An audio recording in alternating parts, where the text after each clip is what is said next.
Senior advisor Elon Musk announcing the Department of Government Efficiency's new target. The next one up, he says, will be for the department will be looking into elected members of Congress who have become multimillionaires during their time in government.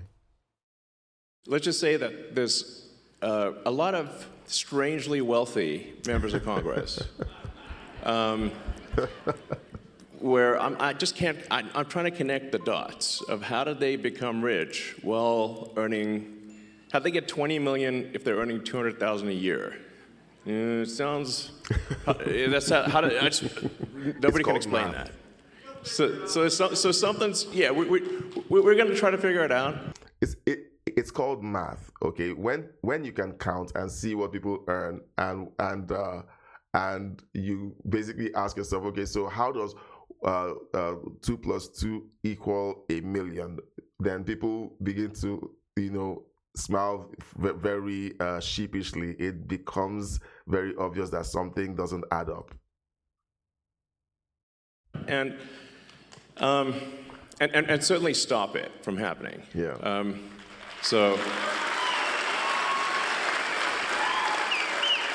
Oh, man. Kennedy?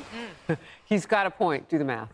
No, he has a lot of really important points. And one of the most entertaining things last year was following the Nancy Pelosi stock tracker. And there were several funds that popped up based solely on her stock trades, which outperformed all the index funds by quite a lot. It was very odd because Paul, her husband, would make these curious trades, whether it was Visa or Broadcom or NVIDIA. And all of a sudden, a week or two later, there would be big news with all of these companies that directly benefit him. Yeah, I mean, he must be psychic. Yeah. Like, remember Miss Cleo? Yeah. We need Paul Pelosi like... on the Psychic Friends Network at least giving stock advice because, man, that guy bats like 17,000. Yeah. They have to have a new scale for him. And correct me if I'm wrong, this is not the first time this has come up, okay? And in the House, Nancy Pelosi and others didn't want to vote for anything that would have culled some of this or at least held accountability among lawmakers. No, they'll do everything they can to make sure that they're not held accountable for this. And I laugh because a couple years ago, Nancy Pelosi was so good at trading, she beat every major hedge fund in America. Yes. With like staff of hundreds of researchers whose only job is to find like the golden ticket on a stock trade and some technology that's going to explode. Nancy Pelosi's sitting back in her office and she's like, yeah, I'm going to do that one, and it's just going to hit gold yet again. So making Kennedy's point, they're both clairvoyant, Mr. and Mrs. Pelosi? You look at this, and unless you're just stupid, it is very clear that the system's broken at the bare minimum. Number two, you'd have to be the dumbest person in the world to think that the people in Washington are this good at trading stocks. And by the way, none of them were good at it before they got to Congress. Like, that's the other point. Like, let me see your stock trades before you became a member of Congress. Were you hitting 143% earnings per year in your portfolio before you got there? And I think, look, I sat down with Elon Musk at the White House a couple weeks ago with Senator Cruz, and we interviewed him. And this, you could tell it irritated him. Yeah. He's a data guy. He was actually, I think, honestly angry over it because it's such an abuse of power. Right. And so he's like, I'm going to ask questions. And to people in Congress, there are Republicans that do this too. There are Democrats, a lot of them, they outperform the Republicans if you look at the weighted average for last year. And we want everyone involved in this to be called out and to be prosecuted. It's really simple. This is not a partisan issue, okay? It's an issue of right and wrong. If there are Republicans who are doing this, they also have to be prosecuted, all right? If this was happening in the private sector, where someone was engaged in insider trading, they'll be spending hundreds of years in jail by now. Okay, the FBI would hunt them down. They'll be arrested. They'll be paraded, in front of the media. Their story is going to be trending for weeks. Their trial is going to be covered, and then they'll be sentenced openly to hundreds of years in jail. But you have people who work for the public trust, and they do this brazenly. Everyone sees their trades. And no one finds it curious that none of them, is being challenged or prosecuted legally on this issue. It's concerning. But his point is, if you got nothing to hide and you're doing everything normally, then don't worry about this and me looking into it. And the others, you're on notice because they deserve to get nailed. Don't like that phrase about if you've got nothing to hide. That's immediately what I thought of when I saw the story today. I'm like, well, who would have something to hide more than the woman who said, Nancy Pelosi, you'll see what's in the health care bill when we pass it. Yeah. Like, don't read it now. Wow. Wait till it passes. Now I kind of wonder what they passed in terms of their cash. So Fortune and many other mainstream outlets cited this report from Unusual Whale, and they looked at all of the open source data for Republicans, Democrats on their stock trades. Both Republicans and Democrats outperformed the S&P averages. So how is that possible in Congress? The interesting argument that I read, though, was from Bob Barr, former congressman. And he said, look, there are real questions. He actually pointed to some of the Nancy Pelosi trades that raise questions that we need to be asking. But that should not be used as a vehicle to ban all members of Congress from trading stocks. He makes the argument stocks are the best way to build your financial future. Do we want to deter people from public service by saying you're just barred forever from trading stocks? Let's enforce legislation we have on insider trading and make sure it doesn't happen. There are real questions with Nancy Pelosi and her portfolio and the stock tracker. Who knows? Maybe her husband's just a great venture capitalist. But don't ban people from building wealth when they are serving.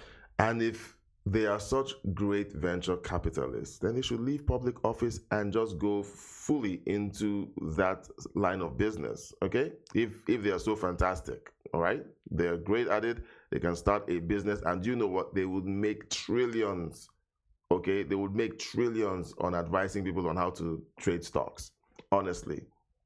In the country. So the one pushback that I would make on that, though, is they will always have more access than the regular investor. Exactly. Like they take off the records, and maybe some of that stuff doesn't stay off the record. I can't say, I'm not in those rooms.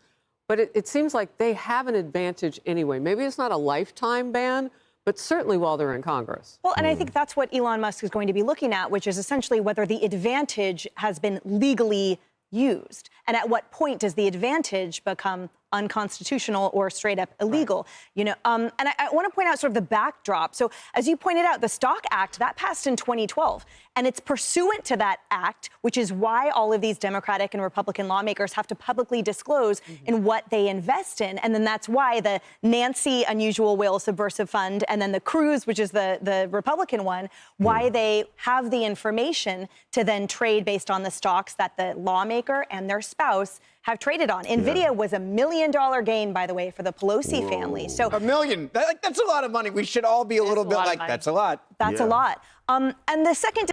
Have you ever gotten $1 million off a trade that you were involved in and it wasn't insider trading? Leave a comment in the comment section. Like I said, these are things that regular people would be prosecuted for doing. All right. Now, I don't agree with a ban on people who work for the government, especially people in Congress. It's a bit like using a sledgehammer to kill a fly. There are laws on the books. Having access to information that gives you an advantage in trades doesn't warrant punishment for you not still engaging in trade. It simply means you're not allowed to use that information. Once it is seen that you did use that information, then you go to prison. It's as simple as that. You lose your place in Congress, and then you go to prison. It's as simple as that. So let's not go from 0 to $1 million by saying, okay, because we want to solve this problem, let's do something that basically is an extreme reaction to something that is already treated in the existing laws. There are laws against insider trading. Leverage those laws. Don't start something that simply means that you're going to be going to extremes to stop people who are in office, who are honest people, who will not use that information for their own personal benefits. All right. It's almost like saying that a police officer, simply because they have the advantage of being trained in firearms and in tactical engagements, should not own a weapon. Okay, it's almost like that. I know it's a very funny allusion, but it is close. When people have an advantage, they should be trusted with the discipline of not using that advantage against the legal systems in place.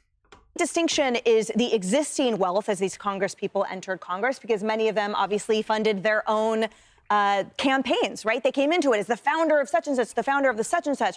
The question and where the spotlight should be are those that have been a humble government worker for all of these decades and yet have these multi-million-dollar homes and their spouse is not the source of that wealth. So I think there's a lot to uncover here. And I think the legislation as stands does not account for the sort of bad taste in our mouths that we are left with when we learn about these stock trades that these members and their spouses are going through. And that's what Elon Musk is asking. Like, how did you do it with this amount? How did you get here? And one last point that I am curious about in all of this is, with all of that money that they have, because you talked about elections, who's making sure that didn't get funneled back in? Is that a problem? Is that a conflict? I mean, if you're able to raise that kind of cash, yeah, you'll beat anybody pretty much. Look at AOC and Ilhan Omar. I mean, they face questions about that very Jasmine sort of Crockett has a lot of questions about her finances. To put it in perspective, I had a congressman. Late great Cori Bush. Yeah, I had a congressman say to me the other day. He said, "It's amazing that people in Congress who used to be CEOs of companies make more money being a congressman than they did when they were the CEO of a company." That's how broken the system is, was his point. Well, they are playing with our money, aren't they? Oh, wow. To some degree. You're a CEO and you made less than you do when you're making $147,000 in Congress. That's a pretty good gig. Well, I guess. Wow, so that's it for this video. Let me know what you think of this clip. It's a long clip, but these are the kinds of clips that we listen to, and I'm sure that if I looked, I would find a clip from MSNBC saying that, yes, this is yet another fascistic overreach of the Trump administration trying to persecute their political opponents. Look, Republicans are also going to be under scrutiny. It is Congress as a whole. It doesn't say Democrats. But then again, other sitting governments have claimed that they were only targeting everyone. But when you looked under the hood, the targets were their political opponents. So who knows? I'm not going to sing the praises of this just yet, but I'm saying that the idea makes sense. People in office should be held to a higher standard of honesty and integrity. They should not be engaging in insider trade. And that's all I'm going to say about that. Don't forget to use the link in the show notes to take advantage of the free Audible account that I am offering. You can use that to listen to the recommended books that's also linked in the show notes, or you can use that to listen to great books like The Lord of the Rings and a few other amazing business books. And don't forget to use your voice in the comment section to let us know what you think of this content and of my reaction to the content. And please be courteous. Let's argue the facts and not insult individuals. I see comments in the comment section, of my other videos where it's really just an attack on individuals and not a discussion around ideas. Let's focus more on ideas and not attacking people. And YouTube believes that this video will be a great one for you to watch next.